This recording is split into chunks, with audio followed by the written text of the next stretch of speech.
이 시간 가슴에 손을 얹고 저를 함께 따라 하시겠습니다. 주님이 나를 부르셨습니다. 주님이 나를 사랑하십니다. 주님이 소망을 이루십니다. 아멘. 할렐루야. 주님의 이름으로 우리 연석교회 모든 성도님들 진심으로 환영하고 축복합니다. 우리 옆에 계신 성도님과 함께 이렇게 인사하겠습니다. 주님이 이곳에 계십니다. 아멘. 이 자리 가운데 주님이 우리와 함께 하시는 줄 믿습니다. 오늘 5번째로 함께 나눌 하나님의 이름은 바로 여호와 삼마, 곧 하나님이 그곳에 계신다라는 의미를 나누고자 합니다. 바라고 원하기는 우리 연서교회가 바로 이런 교회가 되길 원합니다. 여호와께서 살아 숨쉬는 교회, 하나님의 임재가 넘쳐나는 교회가 되길 원합니다. 뿐만 아니라 우리 성도님들의 모든 가정이 여호와의 삼마의 가정이 되길 원합니다.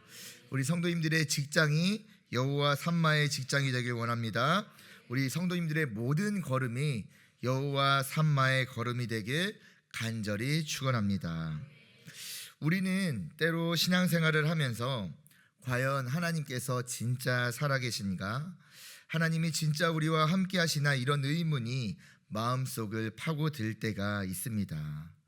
갑작스러운 사고나 질병을 만나게 되었을 때, 혹은 주변의 상황이 자꾸만 마음처럼 해결되지 않을 때, 원일 모를 공허함과 우울이 나를 감쌀 때 과연 하나님께서 진짜 나와 함께 하시는가? 하나님이 함께 계시는데 그렇다면 나는 왜 이런 상황을 맞이하게 될까? 이런 의문들이 들 때가 있지요. 신앙생활을 하면서도 한치 앞이 보이지 않는 그 현실의 암흑 앞에서 예배를 드리는 중에도 하나님이 나와 함께 계시는 것이 아니라 때로는 멀리 계신 하나님처럼 느껴질 때가 있습니다. 그런데 오늘 본문 말씀의 배경이 되는 이 에스겔 선지자 시대가 바로 그러하였다는 거예요. 남유다가 바벨론에 함락되고 있습니다. 이미 포로들이 많이 잡혀갔고 에스겔 선지자는 2차 포로기에 바벨론의 포로로 끌려가게 됩니다. 이 시기에 활동하던 선지자는 우리가 잘 알고 있는 선지자가 있죠. 이 남유다는 바벨론에 함락되어야 한다, 그것이 하나님의 뜻이다라고 눈물을 흘리며 선포했던 눈물의 선지자 누가 있나요? 예레미야가 이 시기에 활동을 했고요. 또 하박국 선지자도 활동을 했어요. 하박국 선지자하면 우리가 너무나도 잘 알고 있는 찬양이 있죠. 무화과 나뭇잎이 마르고 포도 열매가 없으며 감람나무 열매 그치고 논밭에 식물이 없어도. 여러분, 이게 근데 그냥 노래가 아니라, 그냥 고백이 아니라 현실이었다는 거예요. 무화과 나뭇잎이 마르고 감람나무에 소출이 없고, 이 현실의 그 상황 앞에서 하박국 선지자의 고백이 바로 이 고백인 것입니다. 뿐만 아니라 바벨론의 포로로 잡혀간 자들 중에서도 활동했던 자가 있죠. 누구였을까요?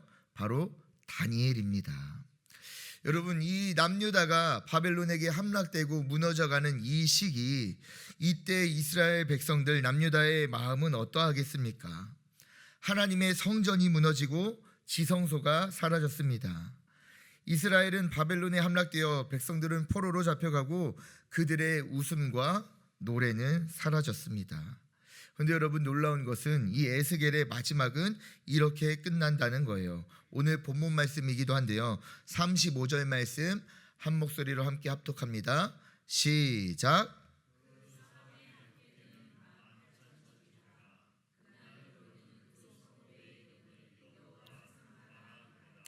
아멘.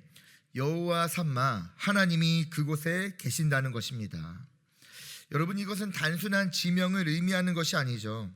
그 포로지에서도, 내가 무너진 그 자리에서도, 나의 인생 가운데 더 이상 빛이 보이지 않는 그 순간에도 하나님은 여전히 나와 함께 하신다는 선포인 줄 믿으시기 바랍니다. 여러분, 우리의 인생이 바로 이러한 인생이 되길 축원합니다. 때로는 마음속 깊은 곳에서 하나님이 멀리 느껴질 때가 있어요. 그분의 손길이 닿지 않는 것 같고 그분의 목소리가 들리지 않는 것 같이 느껴질 때가 있습니다.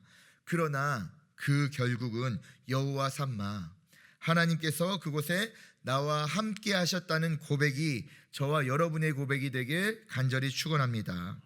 여러분, 더욱 바라고 원하기는요, 우리가 시간을 되돌아볼 때 그때 하나님이 나와 함께 하셨구나를 깨닫는 것이 아니라 지금 나와 함께 하시는 하나님을 깨닫고 여호와 삼마의 하나님을 이 시간 이 자리 가운데 누리는 우리 모두가 되길 간절히 축원합니다.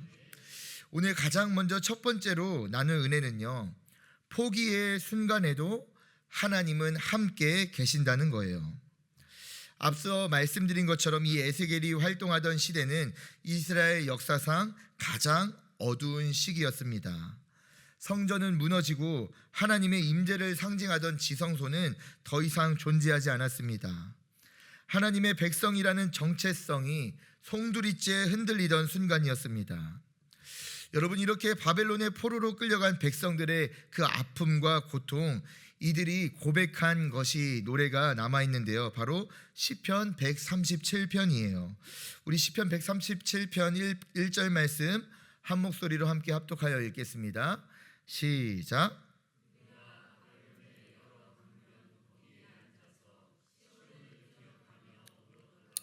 자, 여러분, 이것이 어떠한 내용입니까? 바벨론의 포로로 잡혀간 그 이스라엘 백성들이, 남유다 백성들이 바벨론의 강변 거기에 앉아서 시온을 기억하며 눈물만 흘리고 있었다는 거예요. 절망과 깊은 탄식 속에서 그 강가에 서서 울고 있는 거예요. 그것 말고는 할 수 있는 것이 없었기 때문입니다. 여러분, 그러니까 이 바벨론 강가의 자리가 어떠한 자리입니까? 절망의 자리, 탄식의 자리, 아무런 희망도 빛도 없는 그런 눈물의 자리였다는 것이죠. 근데 여러분, 우리가 알아야 할 것은요, 하나님께서 에스겔 선지자를 부른 장소가 어디인가? 우리 에스겔 1장 1절 말씀 한 목소리로 합독합니다. 시작.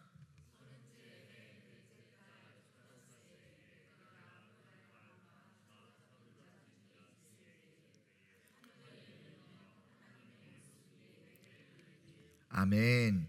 그발 강가 사로잡힌 자 중에 있을 때, 여러분이 그발 강가 바로 바벨론의 강가입니다. 하나님이 에스겔에게 나타나신 곳은 예루살렘 성전이 아니에요. 하나님의 영광과 하나님의 은혜가 가득한 지성소가 아니었습니다. 낯설고 눈물과 한숨만이 가득했던 그곳, 절망과 탄식이 자리하던 그곳, 포로된 바벨론의 그발 강가, 그 무너짐의 자리에 하나님은 찾아오셨다는 것입니다. 그리고 그곳에서 환상을 보여주세요. 여러분, 이것이 바로 여호와 삼마의 시작입니다. 하나님은 성전 안에서만 머무시는 분이 아니라 그 포로지 한복판 절망의 자리에도 함께 하시는 줄 믿으시기 바랍니다. 사랑하는 연석의 성도 여러분, 이것이 얼마나 큰 위로가 됩니까? 하나님은 잘 될 때만 계시는 분이 아닙니다. 무너짐의 순간, 포기의 순간, 모든 것이 끝난 것 같은 그 나의 절망의 자리 가운데 하나님은 함께 하시는 줄 믿습니다. 이 하나님이 함께 하심은요, 그발 강가에만 있었던 게 아니에요. 1차 포로로 에스겔보다 먼저 잡혀왔던 다니엘이 있는 그 바벨론의 중심에도 하나님은 함께 계셨습니다. 다니엘이 왕의 음식을 거절하던 그 순간에도 하나님은 다니엘과 함께 하셨고, 사자굴에 던져졌을 때에도, 풀무불에 던져졌을 때에도 하나님은 그 자리에 계셨습니다. 사랑하는 연석교회 성도 여러분, 우리의 삶에도 이러한 자리가 있지 않습니까? 그 눈물을 흘리던 그발 강가와 같은 자리, 사자굴과 풀무불 같은 그 눈물의 자리들이 있지 않습니까? 갑작스러운 사고 앞에서, 이해할 수 없는 질병 앞에서, 무너지는 가정과 끊어지는 관계, 응답 없는 기도 속에 하나님이 정말 나와 함께 하시는가 의문이 드는 그 눈물의 자리들이 있지 않습니까? 그러나 여러분, 에스겔서의 메시지는 분명합니다.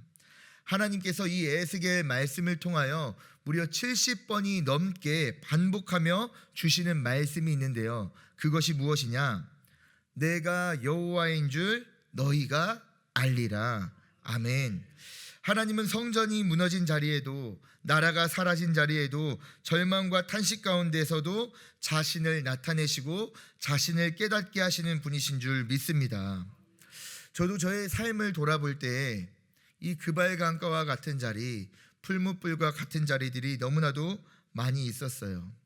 도저히 이해되지 않는 그 고통 앞에 하나님이 살아계시다면 도대체 왜 이런 일들을 나에게 허락하시는가라는 의심했던 시간들이 있습니다. 아직도 받아들이기 어려운 일들이 있습니다.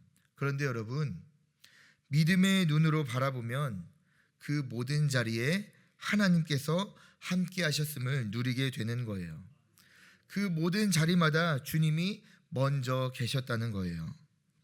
눈물의 기도 자리, 무너진 한가운데 아무도 몰라주는 그 자리에 여호와 삼마, 내가 너와 함께 있다, 이 은혜가 있는 줄 믿습니다.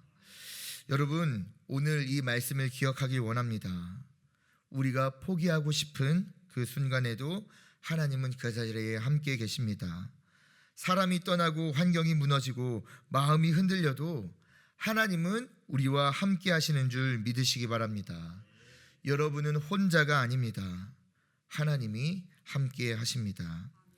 이 시간을 지나 뒤돌아볼 때 그 하나님을 발견하는 것이 아니라 우리가 살아가는 그 모든 인생의 걸음 가운데 함께하고 계시는 여호와 삼마의 하나님을 누리는 저와 여러분이 되길 간절히 축원합니다.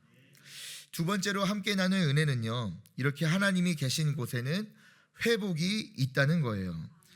우리 47장 9절 말씀 한 목소리로 합독하여 읽겠습니다. 시작.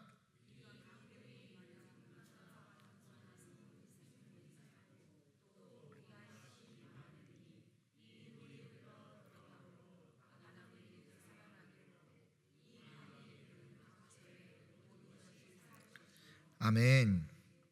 이 강물이 흐르는 곳마다 번성하는 모든 생물이 살고, 여러분, 이 강물이 의미하는 것이 바로 하나님의 임재입니다.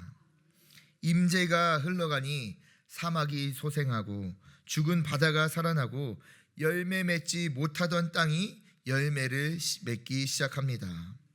여러분, 하나님의 임재가 임하면 죽음조차 생명으로 바뀌는 줄 믿습니다. 이스라엘의 역사를 보면 이 회복의 원리를 우리가 분명하게 확인할 수 있는데요. 바벨론 포로라는 그 무너짐 속에서 이스라엘은 모든 것을 잃었습니다.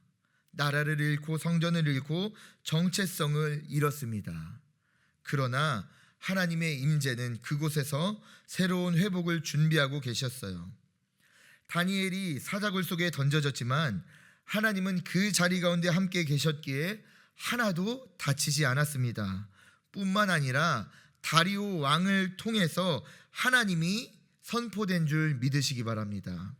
여러분, 뿐만 아니라 새 친구들 풀무불 속에 던져졌습니다. 그러나 하나님은 그 풀무불 가운데 함께 하셨고 그들의 발끝 하나 풀무불이 상하지 못하게 하였습니다. 뿐만 아니라 느부갓네살 왕의 입술을 통해 하나님을 향한 찬양이 넘쳐난 줄 믿으시기 바랍니다. 여러분, 어떻게 이렇게 놀라운 일들이 나타납니까? 바로 그 자리 가운데 하나님이 함께 하셨기에, 하나님이 그 자리에 계셨기에 바벨론 그 한복판 그 중심에서 하나님을 향한 찬양이 바벨론의 왕을 통해 선포된 줄 믿습니다. 이처럼 하나님이 계신 곳은 회복이 임하는 줄 믿습니다. 여러분, 이 원리는요, 오늘 우리의 삶 속에서도 동일하게 임하고 있다는 거예요. 우리도 종종 무너진 자리들에 서게 될 때가 많이 있잖아요. 가정이 무너진 자리, 건강이 무너진 자리, 관계가 무너진 자리, 마음이 낙심한 자리에 홀로 서 있을 때가 있잖아요. 여러분, 그것이 회복할 수 있는 방법은요, 다른 것이 아니라 하나님의 임재인 줄 믿습니다. 진짜 회복은 상황이 바뀌는 것이 아니라 하나님이 함께 하시는 그 자리에서 시작된다는 것을 우리는 깨달아야 합니다. 상황이 바뀌는 것, 여러분, 잠깐 회복되는 것처럼 보일 수 있어요. 하지만 그것은 또다시 그 상황이 바뀌게 되면 우리는 또다시 절망의 자리로 갈 수밖에 없다는 것입니다. 그러나 하나님이 함께 하심을 깨닫게 된다면, 여호와 삼마의 하나님을 누리게 된다면 여러분, 다시 상황이 바뀌더라도 우리는 절망하지 않습니다. 하나님이 함께 계시기 때문입니다. 이렇게 하나님이 임재하시면 병든 자는 고침을 받고 절망한 자는 소망을 품게 되며 상실의 자리가 새로운 출발의 자리가 되는 줄 믿습니다. 여러분, 이 원리의 확실한 증거가 무엇입니까? 바로 예수 그리스도의 오심입니다. 요한복음 1장 14절 말씀은 이렇게 선포합니다. 1장 14절, 말씀이 육신이 되어 우리 가운데 거하심에. 성자 하나님 예수 그리스도께서 친히 이 땅에 임재하신 사건은요, 인류 역사상 가장 큰 회복의 사건이었습니다. 죄와 사망으로 완전히 단절된 인간을 다시 하나님께로 연결하신 거예요. 여러분, 예수님이 계신 곳마다 무슨 일들이 나타났습니까? 회복이 나타났잖아요. 소경이 눈을 뜨고 앉은 뱅이가 일어나고 죽은 나사로가 살아났습니다. 여러분, 중요한 것은 기적 그 자체가 아니라 임마누엘의 하나님, 여호와 삼마의 하나님이 그 자리에 함께 계셨다는 것입니다. 교회도 마찬가지예요. 건물이 크다고, 사람들이 많다고 교회가 살아나는 것이 아니죠. 예배당이 화려하다고 하나님의 역사가 나타나는 것이 아닙니다. 회복의 열쇠는 하나님의 임재에 있는 줄 믿습니다. 하나님이 계신 그곳이 바로 회복의 자리가 됩니다. 하나님의 임재가 충만할 때 교회가 살아나고, 말씀이 살아나고 성도들의 영혼이 다시 일어나게 되는 줄 믿습니다. 여러분, 우리 연서교회가 바로 이러한 교회가 되어야 하지 않겠습니까? 여호와 삼마, 하나님이 계신 교회, 주님의 임재가 충만한 교회, 바로 그때 우리의 눈물의 자리가 감사의 자리로 바뀌게 되고, 상실의 자리가 기쁨의 자리로 바뀌게 되고, 절망의 자리가 소망의 자리로 바뀔 줄 믿습니다. 무엇보다 우리 연서교회가 바로 그러한 자리가 될 줄 믿습니다. 이 시간 다시 한번 여호와 삼마의 은혜를 누리는 저와 여러분이 되길 간절히 축원합니다.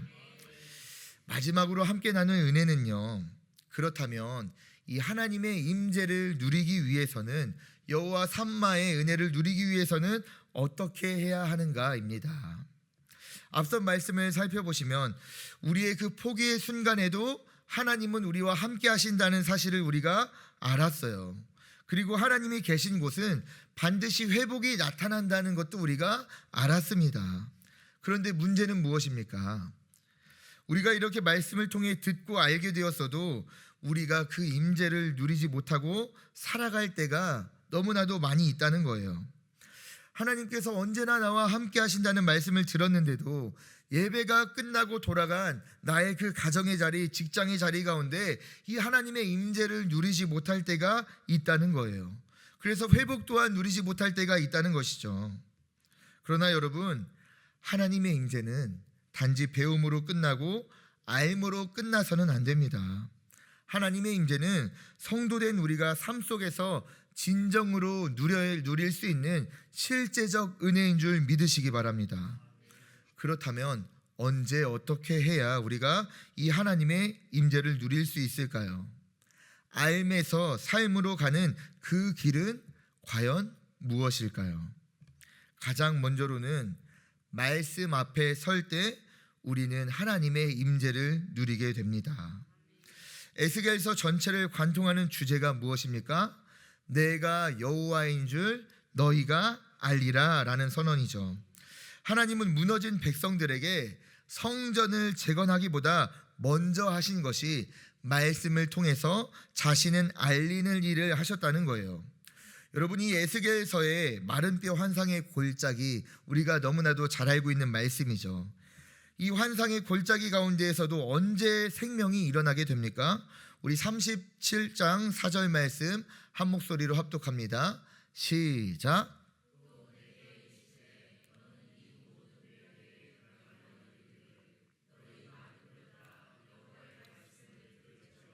아멘. 너희 마른 뼈들아, 뭐하라고요? 여호와의 말씀을 들을지어다. 이어지는 말씀을 보시면요, 말씀이 들어갈 때 마른 뼈에 생기가 살아남을 우리가 확인하게 됩니다. 그렇습니다, 여러분. 말씀 앞에 있을 때 여호와의 임재가 나타나는 줄 믿으시기 바랍니다. 이스라엘 백성이 바벨론 포로지에서 발견한 것도 다름 아닌 하나님의 말씀이었어요. 성전은 무너졌지만 하나님의 말씀은 사라지지 않았습니다. 그리고 그 말씀을 통해 하나님은 임재하셨고 그 임재를 통해 회복이 시작되었습니다. 이 시대 또한 마찬가지라는 거예요. 우리에게 성경을 주신 이유가 무엇입니까? 말씀을 주신 이유가 무엇입니까? 말씀을 통해서 하나님을 알게 하시고 깨닫게 하시고 함께 하고자 하심 아니겠습니까? 저는 우리 연서교회가 이 말씀이 풍성한 교회 되길 간절히 축원합니다. 말씀이 풍성한 교회는 그럼 어떤 교회입니까? 예배가 풍성하기도 하지만 이 말씀을 정말 가까이에서 묵상하고 살아내고 받은 은혜를 나눌 때 여러분, 말씀이 풍성한 교회가 되는 줄 믿습니다. 말씀을 혼자 간직하고 있으면 하나가 돼요.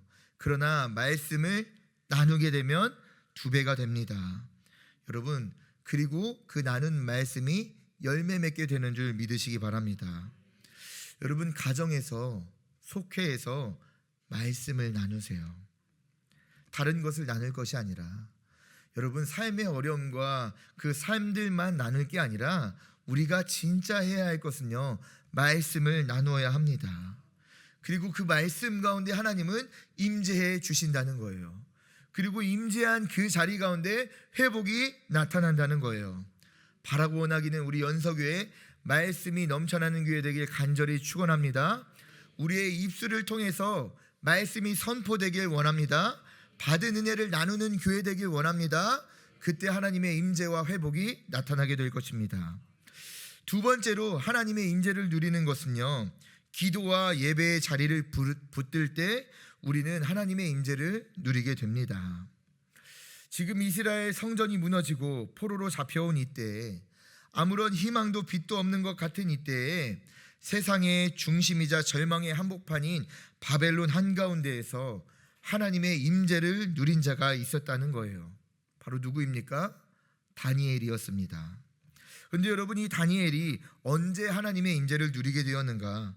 바벨론 중심에서 어떻게 하나님의 회복을 누리게 되었는가? 우리 다니엘 6장 10절 말씀 합독하여 읽습니다. 시작.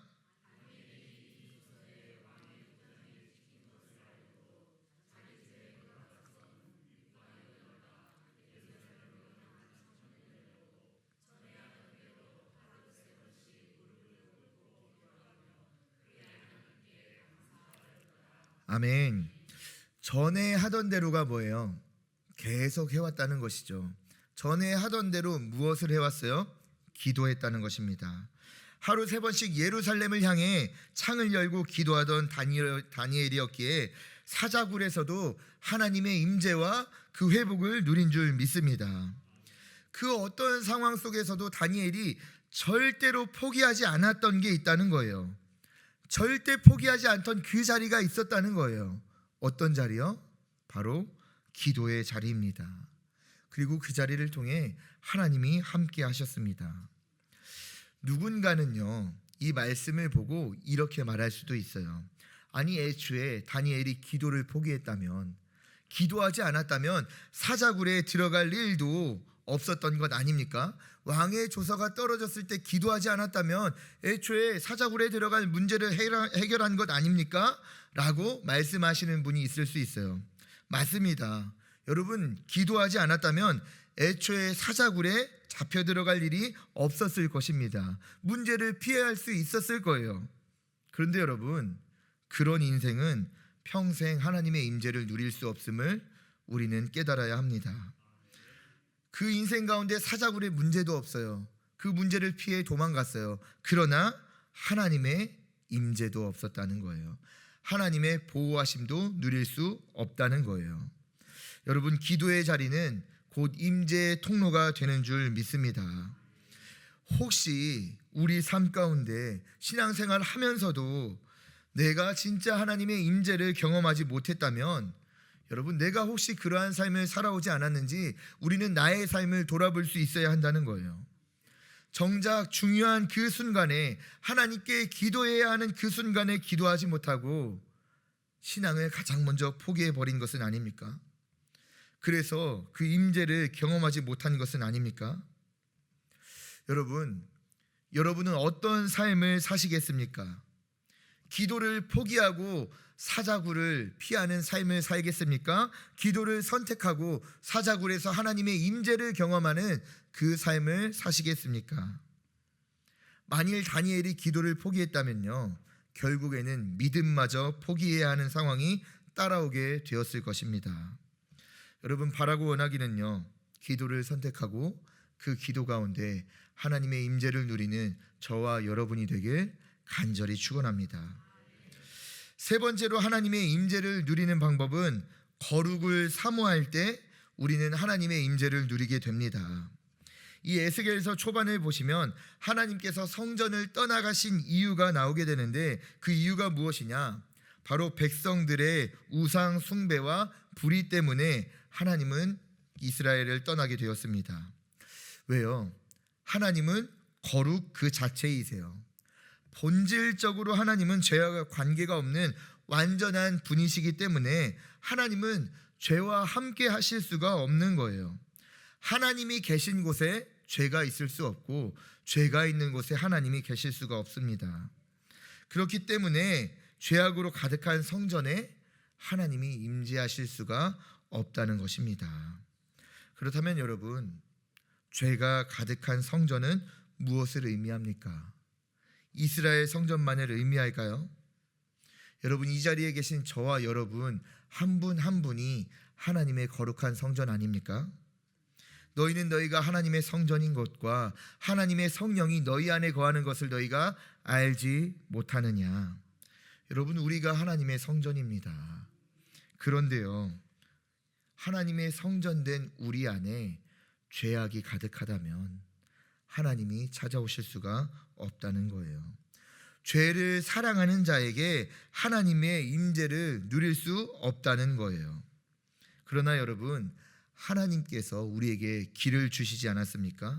이 죄의 문제를 해결할 수 있는 예수 그리스도의 십자가 보혈을 주신 것 아닙니까? 우리가 십자가 보혈 앞에 나아갈 때, 회개하고 씻음 받을 때 하나님은 우리 가운데 임재하시는 줄 믿으시기 바랍니다. 마태복음 5장 8절 말씀 우리 한 목소리로 합독합니다. 마태복음 5장 8절입니다. 시작.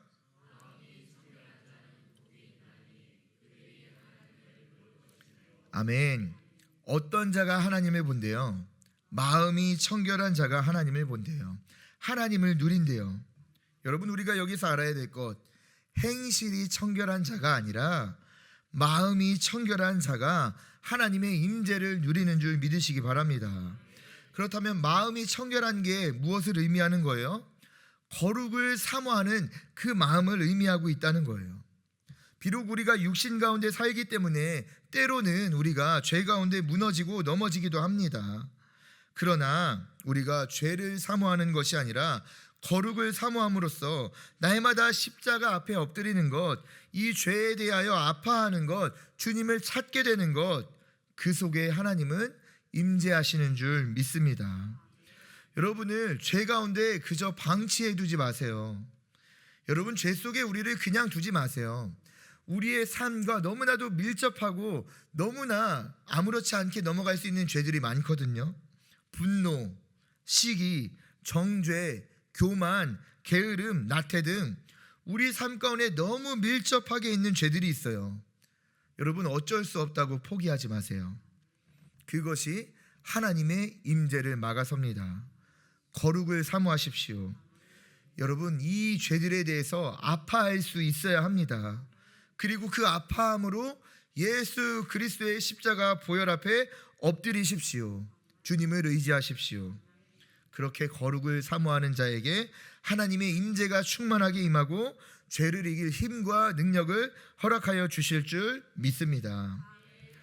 마지막으로 하나님의 임재를 누릴 수 있는 것은요, 바로 공동체 안에서 하나님의 임재를 누리게 됩니다. 하나님은 개인에게도 임하시지만 언제나 함께 모인 자리에 특별한 임재를 허락하셨음을 우리가 볼 수 있지요. 사도들이 함께 모여 기도하는 그 자리 가운데 성령이 불같이 임하였고, 초대교회가 함께 모여 예배하고 교제할 때 그 안에 하나님의 임재를 나타내셨습니다.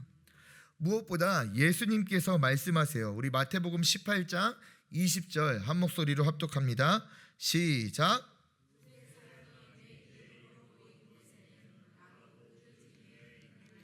아멘. 예수님이 분명하게 우리에게 약속하셨다는 거예요. 두세 사람이 내 이름으로 모인 곳에는 나도 그들 중에 있느니라. 근데 여러분, 우리가 알아야 할 것, 그냥 두세 사람이 모인 곳이 아니죠. 어떻게 모인 곳이요? 내 이름으로 모인 곳이어야 한다는 것이죠. 여러분, 예수 그리스도의 이름으로 모인 곳에 주님이 함께 하시는 줄 믿습니다. 바울과 실라가 둘이 모여 함께 기도하며 찬양했던 그 자리, 예수 그리스도가 함께한 줄 믿습니다. 그 주님의 임재 가운데 간수장이 예수님을 영접하게 된 것 아니겠습니까? 여러분, 우리의 가정이 예수 그리스도의 이름으로 모인 공동체라면 그 가정에 예수님이 함께하는 줄 믿습니다. 여러분, 우리의 속회가 정말 예수 그리스도의 이름으로 모인 곳이라면 주님이 함께 하시는 줄 믿습니다. 이 교회가요, 예수 그리스도의 이름으로 우리가 이 자리 가운데 모여 있다면 주님이 함께 하시는 줄 믿습니다. 이것은요, 분명한 주님의 약속입니다. 지금 이 자리 가운데 주님이 함께 하시는 줄 믿습니까? 아멘. 주님이 우리와 함께 하십니다. 무엇보다 가장 중요한 게 뭐예요? 무엇으로 모이느냐가 중요하다는 것이죠. 여러분, 예수 그리스도의 이름으로 모인 자리에는 무엇이 넘쳐나야 할까요? 예를 들어 볼까요? 우리 유재성 권사님이 축구를 좋아하시잖아요. 축구로 모인 자리에는 뭐가 있습니까? 축구가 있죠. 축구 이야기들이 넘쳐나죠. 제가 얼마 전 이 남편들의 취미생활 중에 최악의 취미생활 베스트를 봤는데요, 낚시라고 하더라고요. 낚시. 이 낚시는 끝이 없대요. 이거는 어쩔 수가 없는 거래요. 그리고 낚시의 가장 최악은 무엇이냐?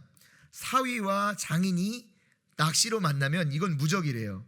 장인이 가자는데 어떻게 빼겠어, 사위가 가자는데 어떻게 빼겠어 하고 아주 둘이서 너무 잘 맞는다고 합니다.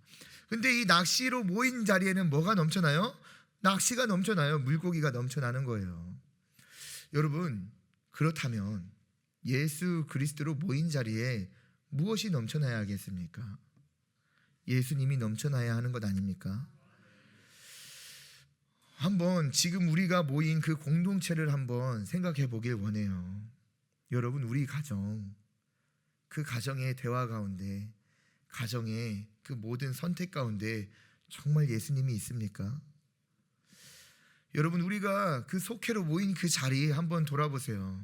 우리가 속회로 모인 그 자리 가운데 삶의 나눔 말고, 일상적인 이야기 말고 정말 예수 그리스도가 넘쳐나고 있습니까? 여러분, 우리 교회 이 자리, 이 예배의 자리 정말 예수 그리스도가 넘쳐나고 있습니까? 예수의 이름으로 모인 곳에 주님이 함께 하신다고 약속하십니다. 여러분, 주님의 이름으로 모인 곳에는 주님이 넘쳐나는 줄 믿습니다. 바라고 원하기는 우리 연서교회의 그 모든 공동체들이 예수 그리스도의 이름으로 모이고 예수 그리스도가 넘쳐나고 예수 그리스도의 그 임재가 충만한 그러한 공동체들이 되길 간절히 축원합니다. 말씀을 정리합니다. 오늘 우리는 말씀을 통해 분명히 보았습니다. 포기와 절망의 자리에서도 하나님은 함께 하시는 줄 믿습니다. 그리고 하나님이 계신 그 자리는 회복이 나타나는 줄 믿습니다. 그리고 언제 하나님이 함께 하시는가? 우리가 말씀과 기도와 거룩과 공동체 안에서 그 임재를 누리게 되는 줄 믿습니다. 그렇다면 오늘 말씀의 결론은 무엇입니까? 여호와 삼마, 하나님이 이 자리에 계시다는 것입니다. 우리 오늘 본문 말씀 다시 한번 합독하여 읽도록 하겠습니다. 시작.